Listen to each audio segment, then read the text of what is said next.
Welcome to the recap of the thrilling Qatar Grand Prix, where the dust has settled, and it's Max Verstappen who has come out on top yet again, extending his lead in the championship. The race was nothing short of spectacular, albeit marked with a significant collision on the first lap between Mercedes drivers Lewis Hamilton and George Russell. Hamilton had to retire immediately, resulting in a safety car period to clear the gravel trap, while Russell joined back after repairs from the pit stop. McLaren put up an impressive performance with Oscar Piastri and Lando Norris clinching the second and third positions respectively. Both drivers rebounded remarkably after starting from 6th and 10th on the grid due to track limits violations in qualifying. Russell, too, was in fine form, battling all the way from the back of the grid to finish 4th. Further down, we had Ferrari's Charles Leclerc and Aston Martin's Fernando Alonso finishing 5th and 6th. Alonso's race was affected by an off-track excursion and an overheating seat, but he managed to keep his cool and secure a respectable position. Esteban Ocon finished 7th for Alpine, while Alfa Romeo bagged their first double points finish of the season with Valtteri Bottas and Zhou Guanyu in 8th and 9th. Sergio Perez, despite starting from the pit lane due to car changes after his sprint race accident, clawed his way to the 10th place. Track limits were a major challenge in this race as several drivers, including Perez, Lance Stroll, Pierre Gasly, Alex Albon, received penalties for exceeding them. Tire safety was another critical aspect this weekend, with the entire field completing at least 3 pit stops as a safety measure. The race saw 2 retirements, Hamilton due to the collision and Logan Sargent due to illness, while Carlos Sainz was unable to start owing to a fuel system issue. Verstappen'S victory was a testament to his exceptional control and determination, especially after securing the championship title in the previous race. Lap 17 marked a crucial turning point as Verstappen pitted and rejoined the track, maintaining his lead and driving home an exhilarating 22 seconds advantage over Russell on lap 31. Despite further pit stops and penalties, Verstappen managed to cross the line nearly 5 seconds ahead of Piastri, with Norris finishing 1 second further back, securing another double podium for McLaren. In summary, the Qatar Grand Prix was an electrifying display of speed, strategy, and skill from the drivers and their teams. The next race on the calendar is the United States Grand Prix in Austin, and if it's anything like this one, we are in for a real treat. Hello everyone, I'm Enzo Watts, your host for today's exciting episode of F1 Motor Fever podcast. With me today are the wonderful William, known for his sharp commentary, and our trackside sleuth, Victoria, who always has the scoop on the racing action. We're here every day to bring you the latest in Formula One, with special episodes airing during race weekends. Pleasure to be here, Enzo. The excitement from the Qatar Grand Prix is still in the air. I'm eager to discuss all the twists and turns of the race. Absolutely, William. From the tire safety measures to the unexpected retirements, there's a lot to dissect from the track. Couldn't agree more, Victoria. So folks, if you love the thrill of Formula One as much as we do, remember to hit that subscribe button, turn on notifications, leave a comment, and share with your friends and family. Your support helps us continue to bring you the hottest F1 news and views. Today, we'll be breaking down the recent Qatar Grand Prix from the starting grid to the checkered flag. From Verstappen's dominant victory to Hamilton's unfortunate retirement, we've got it all covered. So strap in, because we're diving in to give you all the details on what happened. And remember, folks, full throttle.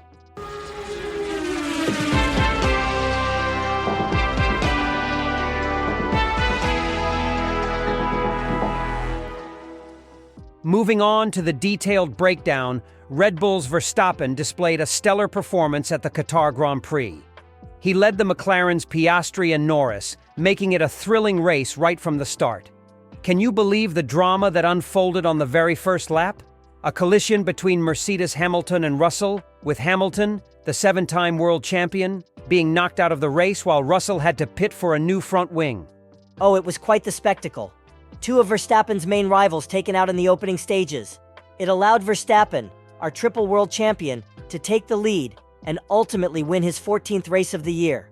Indeed, Hamilton's exit and Russell's pit stop paved the way for Verstappen's victory. But let's not forget the commendable performance by McLaren, Piastri and Norris finishing second and third respectively after starting from 6th and 10th on the grid. Quite an impressive climb, I must say. Absolutely. After losing time due to track limits violations in qualifying, they really showed their mettle. Russell, too, despite the early setback, put in a fine recovery drive and finished 4th. Let's talk about Leclerc and Alonso as well.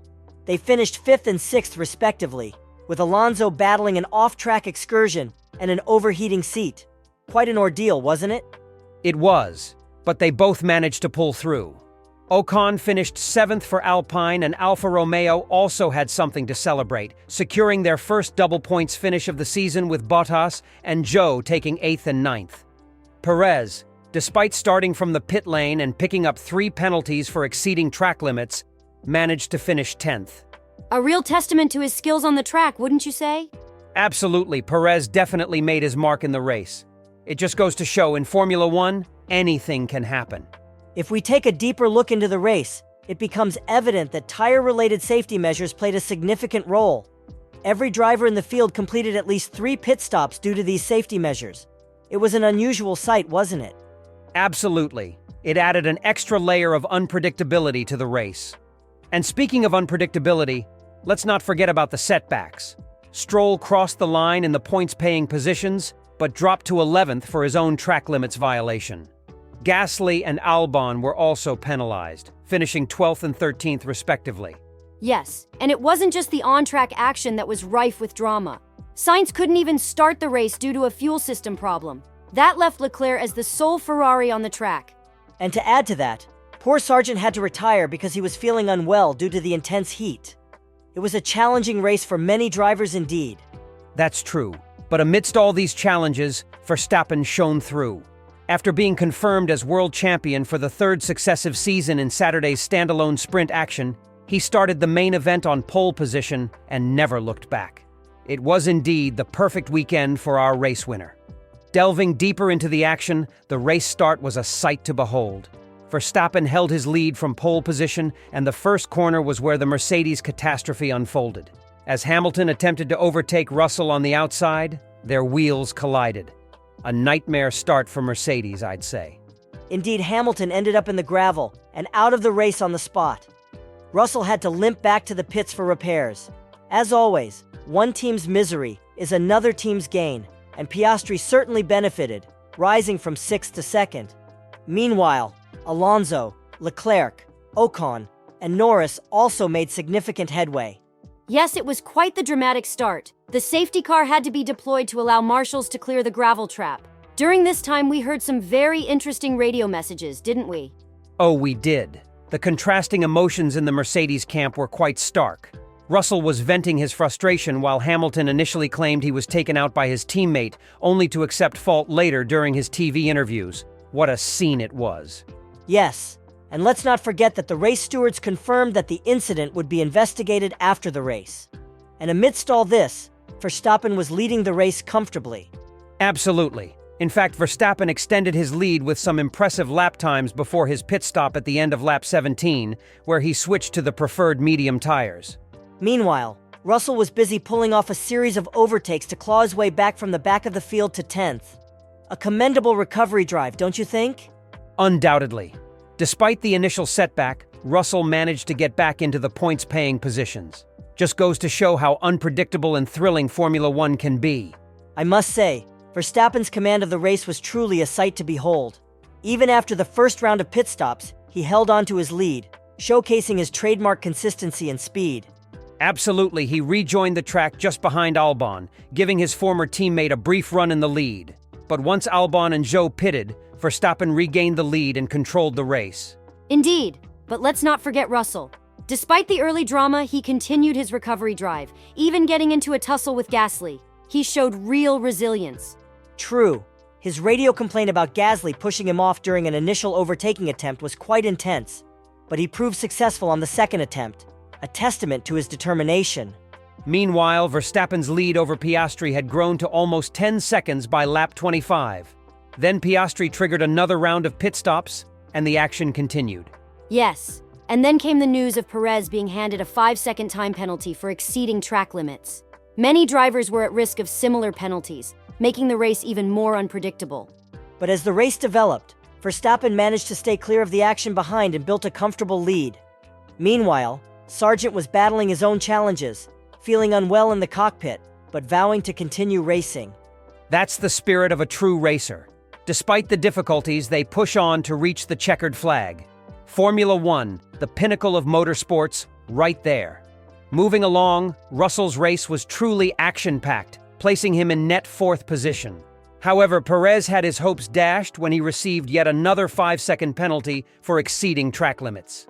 Do we have other examples of drivers facing similar penalties? Indeed we do. In fact, Stroll, Gasly, and Albon also had penalties over exceeding track limits, ending up in positions 11 to 13. Meanwhile, Sargent's discomfort in the hot conditions became unbearable, and he had to retire.